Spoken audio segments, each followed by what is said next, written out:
My name is Madeleine Thien. I'm a novelist from Canada, and I've published 4 books, and we're here at the Macau International School, where we've just had a pretty wonderful discussion with grade 9 and 10 students. So we started by talking about the internet.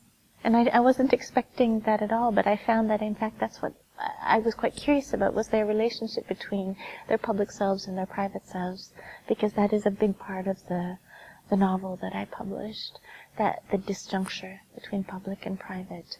And in some ways these 14, 15, 16-year-olds, their depth of knowledge about that particular friction is much more profound than mine was at that same age. And I think it's probably not a coincidence that in a lot of my books they return to that particular age, 14, 15, 16, before one takes full control of one's life. And when one's thoughts are starting to diverge, sometimes from family or even from close friends. It's an interesting time of independence, and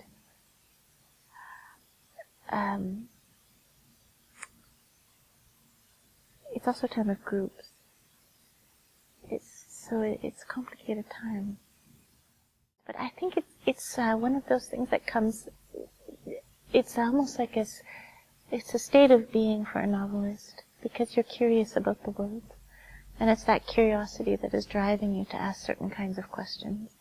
And it's a combination of curiosity about the world and being troubled by the world, and being in love with the world, and being lonely in the world. So a combination of all those things. And so say when I'm writing,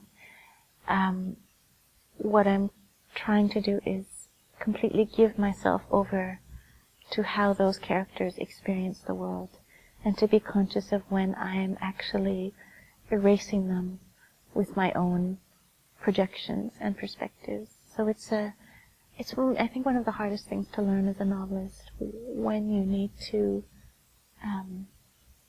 when to recognize that you're not letting something live, you're trying to control it. I like being here. I feel like Macau is in a transitional time.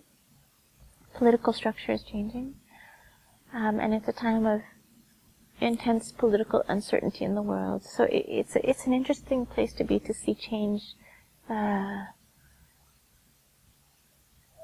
actually in the landscape, in the architecture, and in people's sense of identity. The festival, I'm so glad there is one here, and I'm really honored that it worked out and that I got to be here, because I really haven't been here in quite a long time. And I like this.